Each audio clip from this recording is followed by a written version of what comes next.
오늘 여러분은 어떤 마음을 품고 살아가십니까? 우리의 삶과 신앙의 기준이 되는 하나님의 말씀은 이렇게 우리에게 교훈하십니다. 너희 안에 이 마음을 품어라. 곧 그리스도 예수의 마음이니. 우리 한번 따라합시다. 너희 안에 이 마음을 품어라. 곧 그리스도 예수의 마음이니. 그렇습니다. 이 말씀은 예수님을 믿는 우리 모두에게 주시는 하나님의 말씀입니다. 우리가 그리스도인으로 마땅히 품어야 할 마음, 그리스도 예수의 마음, 우리 구주 예수님의 마음, 그 마음을 품고 늘 살아가는 우리 모두가 되기를 간절히 소망합니다. 지난 시간 우리는 예수님을 믿는 우리 그리스도인들은 늘 사랑의 마음을 품어야 하고 겸손의 마음을 품어야 하고 성실한 마음을 품어야 한다는 말씀을 빌립보서를 통해 나누었습니다. 바울 사도는 계속해서 바로 그 마음이 우리 구주 예수님의 마음이라고 말씀합니다. 그리고 그리스도인들은 이 예수님의 마음을 품고 살아야 참된 그리스도의 삶을 살아감을 우리에게 교훈해 주십니다. 성도 여러분, 우리가 매일매일 살아가는 이 삶에 가장 중요한 것이 무엇이겠습니까? 어떤 마음을 품고 살아가느냐, 그것이 가장 중요합니다.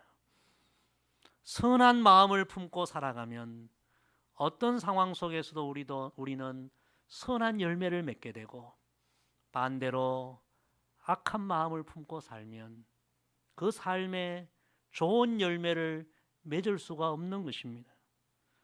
감사의 마음을 품고 살아가면 어떤 상황 속에서도 우리는 감사하게 되고, 반대로 불평의 마음을 갖고 살아가면 어떤 상황을 만나도 늘 불평할 수밖에 없는 것입니다. 우리가 어떤 마음을 품고 살아가느냐, 우리 인생에 너무나 중요한 문제입니다.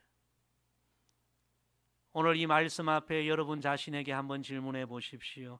오늘 나는 어떤 마음을 품고 살아가고 있습니까? 오늘 나는 과연 어떤 마음을 품고 살아가고 있는가? 오늘 하나님은 우리 모두에게 말씀합니다.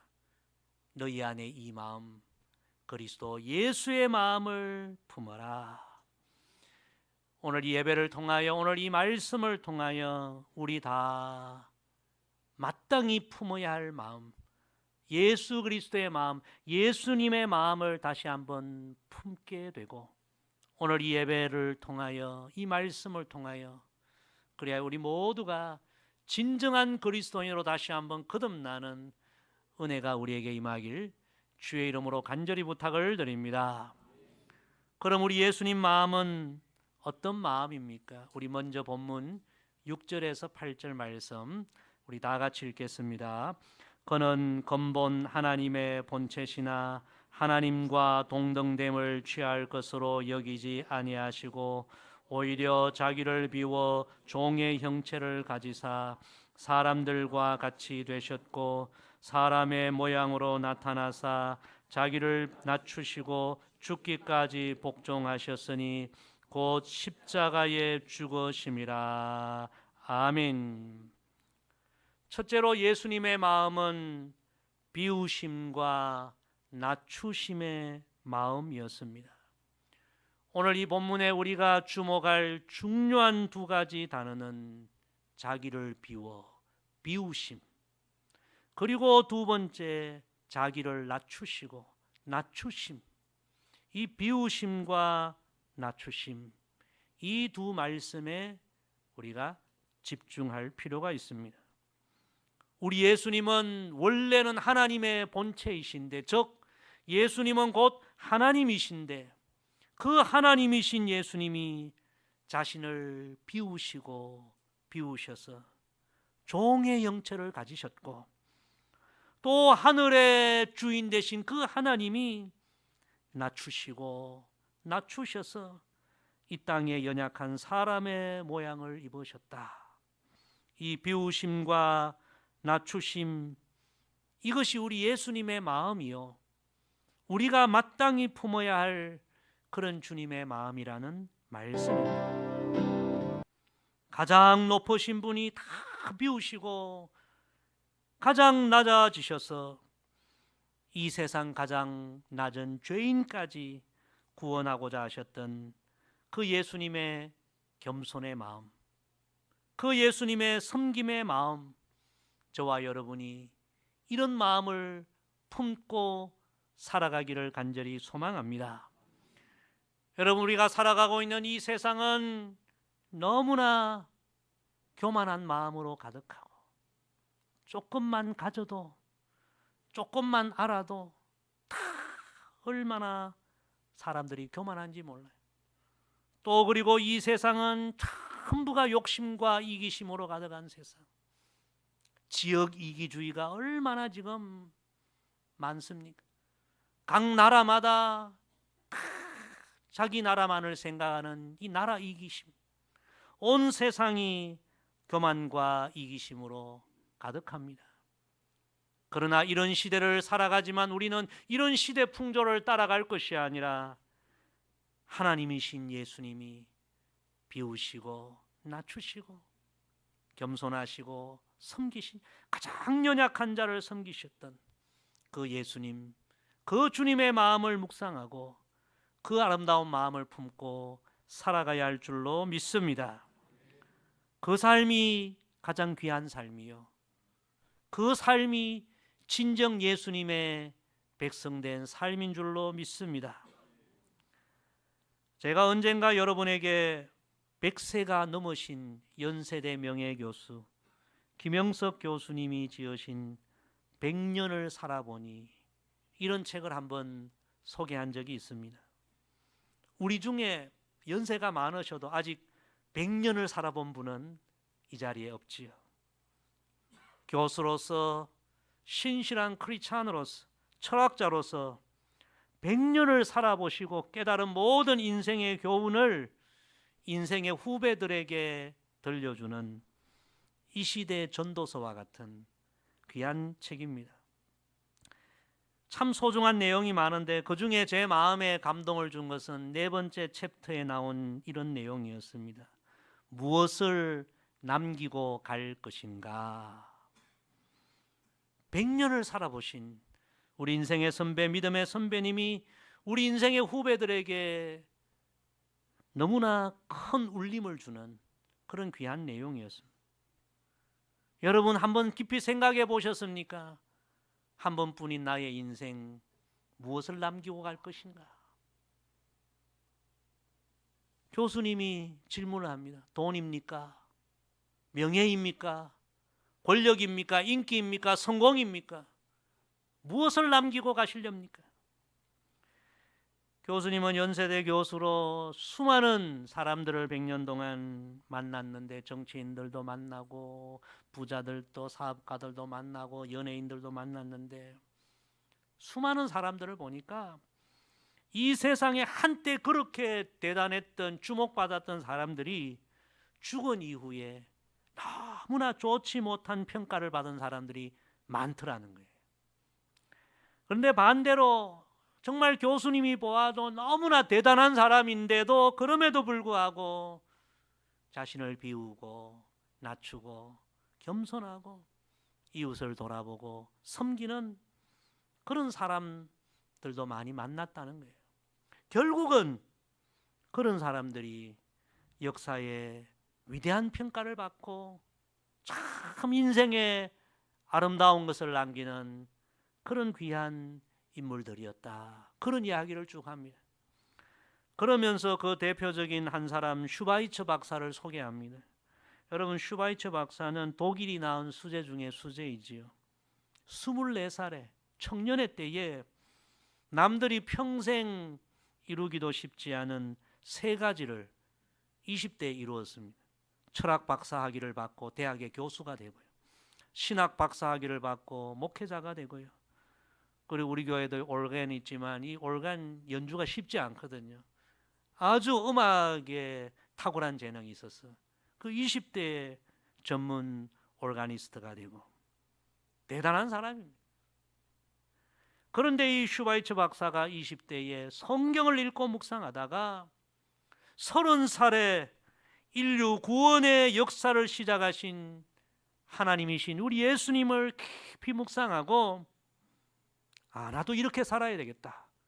예수님 마음 품고 예수님처럼 살아야 되겠다. 결단을 내립니다.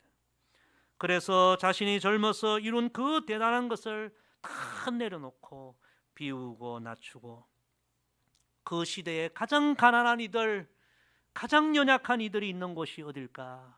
바로 아프리카였죠. 그래서 아프리카에 가서 평생을 선교사로 살며 봉사하고 섬기고 그들에게 복음을 전하는 일에 헌신하게 된 것입니다.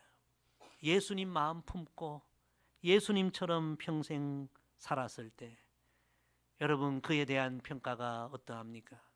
이 세상의 어떤 부자보다도 이 세상의 어떤 권력자보다도 훨씬 더 귀한 평가를 받는 것입니다. 인생에 정말 소중한 것을 남기고 간 거죠. 한 번뿐인 나의 인생 무엇을 남기고 갈 것인가? 세월이 너무 빨리 지나가요. 자고 나면 한 달, 자고 나면 1년, 어느새 60이요, 70이요, 80이요. 여러분의 한 번뿐인 인생 과연 무엇을 남기고 가시렵니까? 그것은 오늘 내가 어떤 마음을 품고 살아가느냐, 바로 여기 달려 있는 거예요. 세상 사람들은 끝없이 자기 욕심과 교만과 이기심, 그런 마음을 품고 살아가지만 우리의 구주이신 우리 예수님은 하나님이시지만 다 비우시고 낮추시고 겸손하시고 섬기는 그런 귀한 삶을 살아가셨습니다. 세상 사람들은 그 삶이 어리석은 삶이다, 바보 같은 삶이다. 그리고 예수님 십자가에 달려 돌아가실 때 많은 사람들은 실패했다, 실패자의 삶이다, 그렇게 이야기했습니다. 그런데 여러분, 그 세상 사람들의 평가가 옳았습니까? 오늘 본문 그 다음에 보면 하나님께서 우리 예수님을 지극히 높여주셨다, 그렇게 말씀합니다. 우리 9절에서 11절 말씀 세 절 다 같이 읽습니다. 이러므로 하나님이 그를 지극히 높여 모든 이름 위에 뛰어난 이름을 주사 하늘에 있는 자들과 땅에 있는 자들과 땅 아래에 있는 자들로 모든 무릎을 예수의 이름에 꿇게 하시고 모든 입으로 예수 그리스도를 주라 시인하여 하나님 아버지께 영광을 돌리게 하셨느니라. 할렐루야. 비우시고 낮추시고 겸손하시고 섬기셨던 그 예수님, 그 예수님이 인생의 실패자가 아니라 그렇게 사신 예수님을 하나님은 지극히 높여주셨다. 온 하늘과 온 땅에 가장 존귀한 주가 되게 하셨다. 여러분, 우리가 이 예수님의 마음을 배우고 본받고 살아간다면 우리도 예수님처럼 인생의 가장 귀한 것을 남기고 가장 존귀하고 보배로운 그런 축복의 인생, 영광의 인생이 되리라 믿습니다. 겸손과 섬김, 낮아지심과 비우심, 이 예수님의 마음을 늘 묵상하고 이 예수님의 마음을 품고 늘 살아가는 우리 모두가 되기를 간절히 소망합니다. 두 번째 예수님의 마음은 하나님께 복종하신 마음이었습니다. 오늘 말씀의 두 번째로 우리 예수님의 마음은 하나님께 죽기까지 복종하신 마음, 즉 마지막 순간까지 하나님께 절대 순종하신 마음이라고 그렇게 말씀합니다. 따라합시다. 죽기까지 복종하셨으니. 여러분, 이 마음이 예수님의 마음입니다. 저와 여러분 다 이 예수님의 하나님께 대한 절대적인 순종의 마음, 이 마음을 품고 살아가기를 소망합니다. 예수님은 처음부터 끝까지 하나님께 순종하는 마음으로 사셨습니다. 요한복음 6장 38절에 이렇게 말씀하십니다. 내가 하늘에서 내려온 것은 내 뜻을 행하려 함이 아니요 나를 보내신 이의 뜻을 행하려 함이니라. 우리 예수님은 처음부터 마지막 순간까지 절대적으로 하나님께 순종하는 마음, 그 마음으로 사셨습니다. 우리가 본받아야 할 주님의 또 아름다운 마음입니다. 이런 말이 있지요. 하나님은 오직 순종하는 자를 통해서만 일하신다. 여러분 그렇습니다. 하나님께서 순종하지 아니하는 자를 어떻게 사용하시겠습니까? 순종하는 자들을 통하여서만 하나님은 선한 역사를 행하십니다. 그래서 우리가 순종의 마음을 품고 신앙생활하는 것 너무 중요합니다. 주여 나를 평화의 도구로 써주소서. 매우 유명한 기도문이죠. 이 기도문을 지은 성 프란시스, 성자라고 불리지 않습니까? 이 성 프란시스의 명성이 알려지자 한 젊은이가 제자가 되기 위하여 성 프란시스를 찾아왔습니다. 성 프란시스는 이 젊은이가 진정한 주님의 제자가 될 수 있는지, 나의 제자가 될 수 있는지를 먼저 한번 테스트를 해봅니다.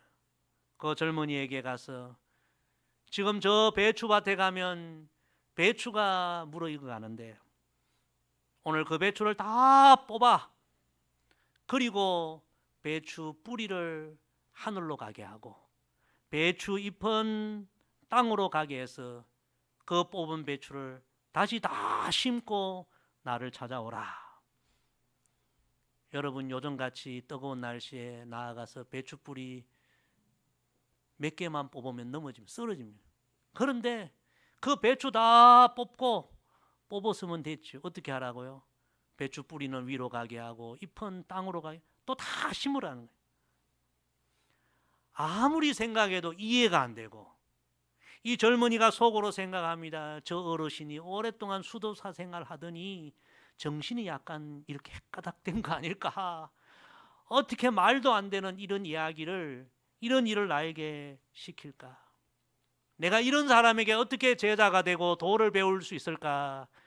그래서 성 프란시스 제자가 되려고 왔다가 달아나 버렸답니다.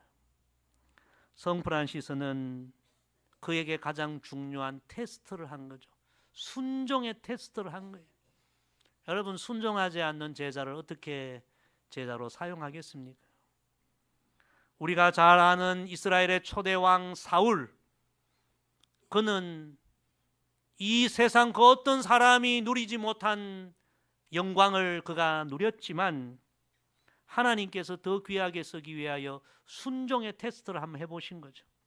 그런데 그 순종의 테스트에 불합격함으로, 교만과 고집으로 불순종함으로 하나님께 버림을 받게 되지 않습니까? 그 사울에게 사무엘 선지자가 유명한 말씀을 선포합니다. 여호와께서 번제와 다른 제사를 그의 목소리를 청종하는 것을 좋아하심같이 좋아하시겠나이까? 순종이 무엇보다 낫고요? 제사보다 낫고, 듣는 것이 순양의 기름보다 나으니 이는 거역하는 것은, 불순종은 점치는 죄와 같고 완고한 것은 사신 우상에게 절하는 죄와 같음이라. 왕이 여호와의 말씀을 버렸으므로 여호와께서도 왕을 버려 왕이 되지 못하게 하셨나이다. 너무 귀한 말씀이죠.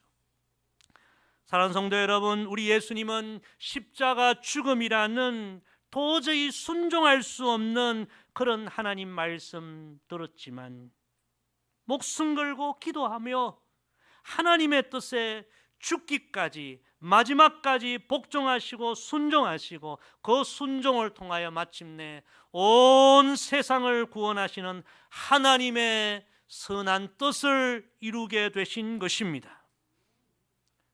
앤드루 머레이 목사님은 이런 유명한 말을 했습니다. 모든 그리스도인은 주님을 영접하는 순간 순종의 학교에 입학한 학생이다. 여러분, 예수님을 믿는 순간 우리는 어떤 학교에 입학했다고요? 순종의 학교에 입학하게 되었다는 것입니다. 우리 믿음의 선배들, 하나님의 큰 일을 감당했던 선배들을 여러분 생각해 보십시오. 노아도, 아브라함도, 모세도, 다윗도, 다니엘도, 엘리야도 다 그 시대의 모든 상황 속에서 하나님 뜻에 순종하기 너무 어려운 시대였지만 그들도 예수님처럼 죽기까지, 마지막까지 하나님 말씀에 복종하고 순종하셨을 때에 그들 모두가 그 시대에 하나님의 위대한 뜻을 이루는 하나님의 종들이 된 것입니다. 여러분, 예수님의 순종의 마음을 배우고 순종의 마음을 품기를 늘 기도하시기를 바랍니다. 여러분의 최근의 삶을 한번 곰곰이 한번 돌아보시기를 바랍니다. 하나님께서 최근에 성경 말씀을 통하여, 성령의 역사를 통하여, 주의 종을 통하여, 주변 사람들을 통하여, 여러분의 삶에 일어나는 모든 상황을 통하여 하나님께서 여러분에게 어떤 마음을 주십니까? 어떤 말씀을 주십니까? 여러분, 그 하나님이 주시는 말씀 마음에 순종하는 삶을 여러분 살아가고 계십니까? 왜 우리가 하나님께 순종하지 못합니까? 우리 마음에 고집이 있거든요. 우리는 하나님이 말씀하시고 하나님이 우리에게 그렇게 마음을 주셔도 고집 피우고 불순종하게 하는 그런 우리의 마음을 날마다 십자가에 못 박아야 합니다. 예수님처럼 하나님 제 인생 마지막 순간까지 하나님 뜻에 순종하여 하나님의 선한 뜻이 제 인생을 통하여 이루어지기를 원합니다. 늘 그렇게 기도하며 결단하며 예수님 마음, 순종의 마음을 품고 살아가는 저와 여러분 되기를 주의 이름으로 축복합니다. 세 번째, 우리 예수님 마음은 죽기까지 사랑하신 마음입니다. 오늘 본문 8절을 다시 보면요, 우리 예수님은 죽기까지 하나님께 복종하셨고, 그리고 마침내 어디에서 죽으셨다고요? 십자가에 죽으심이라. 너무 귀한 말씀이죠. 우리 8절 말씀 다시 다 같이 읽습니다. 사람의 모양으로 나타나사 자기를 낮추시고 죽기까지 복종하셨으니 곧 십자가에 죽으심이라. 아멘. 바울 사도는 바로 이것이 예수님의 마음이요, 우리 그리스도인들이 마땅히 품어야 할 마음이라고 말씀합니다. 이 세상 모든 죄인을 구원하시기 위하여 자신을 화목제물로 보내주신 그 하나님의 뜻에 끝까지 순종하는 예수님의 마음, 그 마음을 품어야 되고, 또 온 세상 죄인, 온 세상 모든 영혼을 뜨겁게 사랑하셔서 그 영혼을 살리기 위하여, 구원하기 위하여 자신의 목숨을 십자가에 내어주신 그 예수님의 뜨거운 사랑, 희생의 사랑, 아가페의 사랑, 그 사랑의 마음을 우리 그리스도인들이 품고 살아야 한다. 하나님 말씀입니다. 저와 여러분 진실로 예수님의 사랑의 마음, 십자가의 사랑의 마음, 이 마음을 품고 살아가기를 주의 이름으로 축복합니다. 18세기 영국 교회를 새롭게 하고 부흥케 했던 존 웨슬리가 늘 강조한 이야기가 이 이야기라고 합니다. 예수님의 사랑만이 모든 것을 바꾼다. 여러분, 죄인이 어떻게 변화되겠습니까? 가정의 문제가 어떻게 해결되겠습니까? 이 세상 이기심과 이 세상의 죄악이 어떻게 치료되겠습니까? 존 웨슬리는 이 확신한 이 확신으로 온 세상 사람들에게 선포했습니다. 예수님의 사랑만이 모든 것을 바꾼다. 죄인을 바꾸고 가정을 바꾸고 나라를 바꾼다. 온 성도들에게 예수님의 사랑의 마음을 품고 모든 이들을 대하고 모든 삶을 살아가십시오. 그래서 존 웨슬리 그 당시에 교회와 크리스찬들이 영국을 바꾸어 버렸습니다. 진실로 우리가 이 예수님의 사랑의 마음을 품고 모든 이들을 대하고 모든 일을 행하게 되기를 소망합니다. 요즘은 너무나 많은 찬양이 쏟아져 나오고 인기 있는 복음성가가 너무너무 많이 있죠. 그런데 일제강점기 때 우리 기독교에 찬양이 몇 곡 없었어요.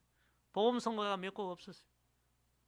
그런데 그때 한국교회 가장 유행했던 복음성가가 당시 부흥사 이승봉 목사님이 지으셨던 이 풍진 세상을 만났으니, 이 찬양이 일제강점기 때 가장 성도들에게 사랑받았던 찬양이라고 합니다. 여러분도 많이 들어보셨고 아실 거예요. 1절을 소개하면 이렇습니다. 이 풍진 세상을 만났으니 우리 할 일이 무엇인가? 믿음과 소망과 사랑 중에 제일은 사랑이라. 형제여 서로 사랑하자. 우리 서로 사랑하자. 사랑의 주님 계명 지켜서 힘써서 사랑하자. 그리고 2절 가사가 이래요. 하나님은 곧 사랑이요 주 예수님도 사랑이라. 성신을 받은 자, 그 시대는 성령을 성신이라고 많이 이야기했습니다. 성신을 받은 자 큰 증거도 온전한 사랑이라. 우리 초창기 기독교의 핵심은 바로 예수 그리스도의 사랑이었습니다. 사랑이 충만한 우리 한국 교회가 우리 한국을 변화시킨 거죠. 사실 우리가 신앙생활하면 가장 많이 듣는 말이 사랑이요, 가장 많이 듣는 설교도 사랑에 관한 설교입니다. 그런데 실제로 우리 삶을 돌아보면 가장 실천하기 어려운 것이 예수님 사랑의 삶 그대로 살아가는 것입니다. 예수님처럼 십자가에서 자신을 내어주신 그런 희생의 사랑, 아가페 사랑으로 살아가는 것은 결코 쉽지 않은 일입니다. 사랑하는 성도 여러분, 우리가 예수님의 사랑의 마음을 품고 살아갈 수 있는 길은 오직 한 가지입니다. 끊임없이 매일매일 나를 위하여 피 흘려주신 예수님의 십자가를 우리가 묵상하고 또 묵상하는 것입니다. 그 사랑이 얼마나 위대하고 놀라운 사랑인지를 묵상하고 그 주님의 사랑으로 내 마음을 채우고 채우는 일입니다. 세상의 헛된 마음 비우고 매일매일 십자가를 묵상하고 그 사랑을 마음에 채우고 채울 때에 우리가 그리스도 예수의 마음을 품은 사람으로 조금씩 변화될 줄로 믿습니다. 제가 킹 오브 킹스, 왕 중의 왕, 예수님의 그 영화를 아까 잠깐 소개했는데요, 아이들이 보는 영화이겠지 처음에 그렇게 생각했습니다. 그런데 처음부터 끝까지 얼마나 그 예수님의 그 이야기를 감동적으로 다루었는지, 정말 최근에 들어 제가 가장 큰 은혜와 감동을 받았고, 마지막 예수님 고난 받으시고 십자가에 죽으시는 그 위대한 놀라운 아가페 사랑의 장면을 묵상할 때에 말할 수 없는 은혜를 받고, 이 예수님의 마음을 품고 살아야 되겠구나, 이 예수님의 마음을 품고 사역해야 되겠구나, 그렇게 또 한 번 기도하고 결단하는 시간이 되었습니다. 성도 여러분, 오늘 여러분의 마음은 어떤 마음입니까? 예수님의 십자가의 사랑의 마음으로 여러분 충만합니까? 예수님 믿는다고 하지만, 봉사한다고 하지만, 신앙생활한다고 하지만 실제로 내 안에 예수님의 사랑의 마음, 아가페의 마음, 그 희생의 사랑의 마음은 메말라 가고 있지는 않습니까? 오늘 주님 주신 이 말씀 다시 묵상하면서 예수님의 그 십자가에 죽으실 정도로 우리를 사랑하신 그 사랑의 마음을 또 우리의 마음에 채우고 채워서 저와 여러분 우리 모두가 다시 한번 예수 그리스도의 그 뜨거운 사랑으로 충만한 그리스도인으로 거듭나는 오늘 이 예배가 되기를 간절히 소망합니다. 오늘 말씀 정리합니다. 우리가 어떤 마음 품고 살아야 합니까? 하나님은 말씀하십니다. 너희 안에 이 마음을 품어라. 곧 그리스도 예수의 마음이니. 우리 예수님의 세 가지 마음을 묵상했습니다. 비우심과 낮추심, 겸손과 섬김의 마음, 그리고 죽기까지 복종하신, 마지막 순간까지 하나님께 절대 순종하신 그 아름다운 마음, 그리고 자신의 전부를, 모든 영혼을 살리기 위하여 내어주신 아가페 그 사랑의 마음, 너희 안에 이 마음을 품어라. 저와 여러분이 진실로 이 예수님의 마음을 다시 품어서 가정과 교회와 일터와 우리의 삶의 모든 현장에 예수님의 향기를 바라는 작은 예수가 되는 저와 여러분 다 되기를 주의 이름으로 간절히 부탁을 드립니다. 기도하겠습니다. 아버지 하나님, 너희 안에 이 마음, 그리스도 예수의 마음을 품으라는 귀한 말씀 주셔서 감사합니다. 지금 우리의 마음이 어떤 마음으로 가득 차 있습니까? 교만과 이기심과 욕심과 세상의 헛된 마음 다 비우고 예수님의 그 귀한 마음으로 채우고 채워서 진실로 우리 모두가 참된 그리스도의 삶을 살아가고 한 번뿐인 인생 가장 귀한 것을 이 세상에 남기고 그리고 영원토록 하나님의 영광을 입는 참된 그리스도인의 삶을 살아가게 하옵소서. 감사드리며 예수님의 이름으로 기도드리옵나이다. 아멘.